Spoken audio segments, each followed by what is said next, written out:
ये बड़ा अर्थपूर्ण, इसको आप विवाद ना करें।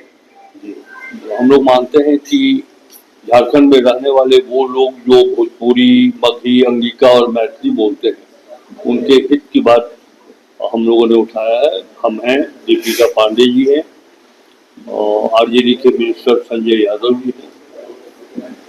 तो हम, ये जमीनी सच्चाई है, आप लोग भी इस बात को स्वीकार करेंगे कि जो बिहार से बॉर्डरिंग डिस्ट्रिक्ट है हमारा, सटे हुए सीमा पर, वहाँ हम लोग मगही, भोजपुरी या फिर इधर गोड्डा की तरफ आप आए तो अंगिका भाषा का प्रयोग करते हैं। रांची, देवघर, इन सब जिले में लोग मैथिली भाषा का प्रयोग करते हैं। अब सभी झारखंडी, तो हम चाहते हैं, हम लोग हर भाषा का सम्मान करते हैं।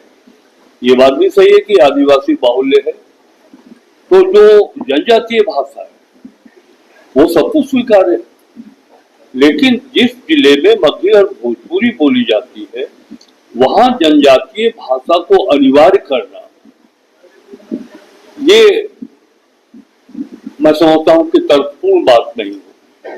तो ये नियमावली में हम इतना ही सुधार चाहते हैं कि ये जो आपने अनिवार्यता लागू कर दी है, जिस जिले में उस भाषा की पढ़ाई नहीं होती है, टीचर नहीं है, तो वहाँ इसे लागू किया जाना, तो वहाँ के बच्चों का तो भविष्य खराब हो जाएगा।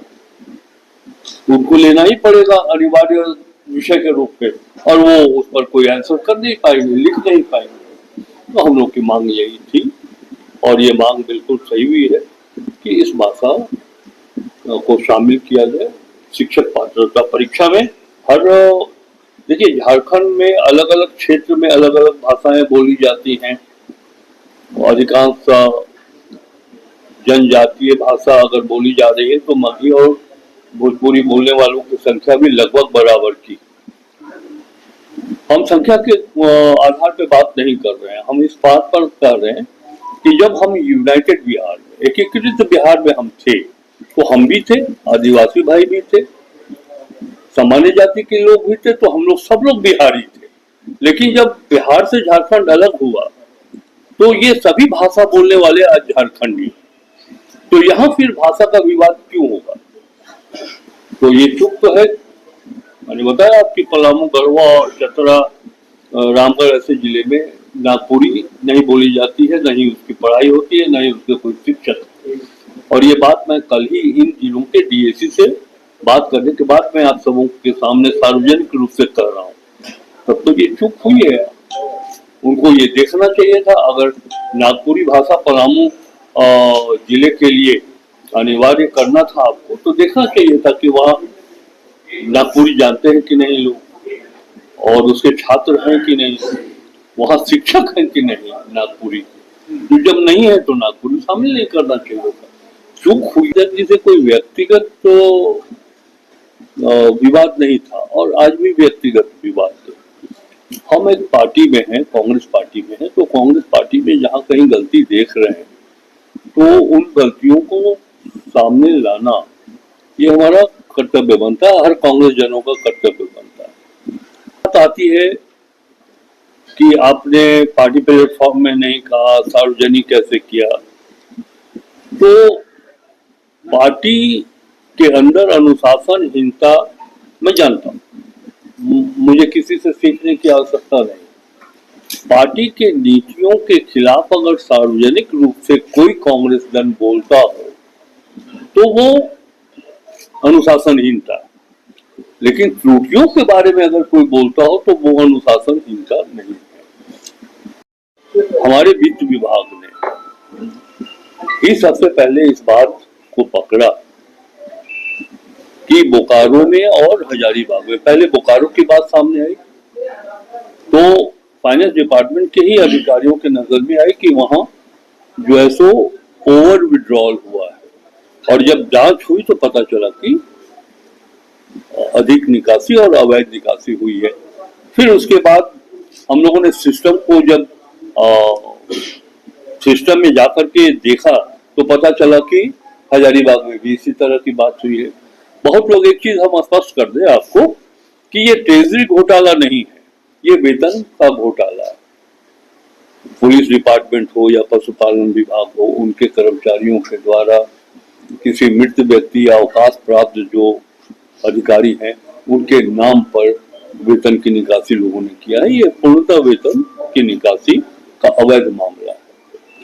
कार्रवाई हो रही है। मुख्यमंत्री जी ने इसे काफी गंभीरता से लिया है और एक हाई लेवल आईएएस के नेतृत्व में, अमिताभ कौशल जी के नेतृत्व में एक हाई लेवल कमेटी भी गठित की है। और इस कमेटी में जो आपने ट्रांसपेरेंसी की बात की, सिर्फ राज्य सरकार के ही अधिकारी नहीं है, अकाउंटेंट जनरल के कार्यालय के भी एक सीनियर मोस्ट अधिकारी इस कमेटी में शामिल है। और दूध का दूध, पानी का पानी होगा। ये राज्य के मुख्यमंत्री की तरफ से और वित्त मंत्री होने के नाते मैं आपको स्पष्ट रूप से कहना चाहता हूँ, अरे कि 16 है। आप कांग्रेस पार्टी को मत जोड़िए ना, आप गठबंधन की संख्या को देखिए। उनके पास संख्या है 36 या शायद 34।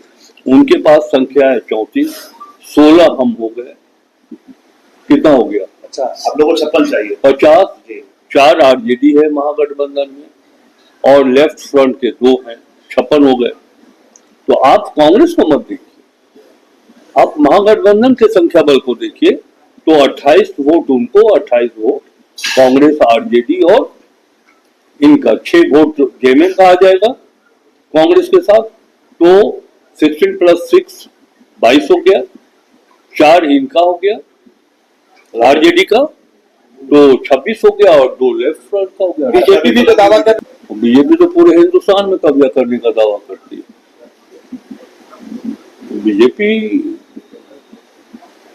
बीजेपी समझे, जब आपके पास कुछ नहीं है, यहाँ कोई अंतरात्मा नहीं होता है, तो बीजेपी को तो भरोसा होगा उनके धन बल पर। लग रहा है खरीद फरोख्त होगा। मतलब बीजेपी, उनसे पूछिए बीजेपी कैसे वोट ले ली। मैं कभी ज्यादा ही नहीं बोलता हूँ।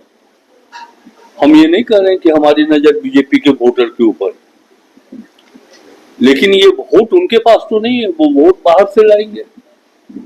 यानी कि दूसरे दल के, ये तोड़ने की उनकी मानसिकता है। हमने कभी नहीं कहा, महागठबंधन ने कभी नहीं कहा कि हम बीजेपी के भी लोग पर हमारी नजर है वो हमको वोट करे। लेकिन जब उनके पास संख्या बल नहीं है और कैंडिडेट उतार रहे हैं, तो ये सब कोई समझ सकता है कि किस बल बूते पर वो कैंडिडेट देगा। मतलब राजद के लोगों से वार्ता हो चुकी है। किससे? राजद के लोगों का कहना है कि तेजस्वी यादव ही निर्णय लेंगे। बिल्कुल, उनके लीडर से भी बातचीत हुई, अभी तक हमारी जानकारी में बातचीत नहीं हुई है। देखिए, जिस नीति और राजनीतिक सिद्धांत के ऊपर ये महागठबंधन, तो हमारे गठबंधन में जो भी शामिल है, हमारी बातचीत हो या ना हो, इतना तो तय है कि भाजपा के साथ वो लोग कोई नहीं जाएंगे, ना हम जाएंगे, ना जेएमएम जाएगा और ना हमारे अन्य सहयोगी दल जाएंगे। कैंडिडेट कोई चर्चा हुआ है? ये सब केंद्रीय नेतृत्व फैसला। वित्तीय मामले और बिलिंग के घोटाले के मामले सामने आ रहे हैं, तो पारदर्शिता लाने के लिए महालेखाकार ने भी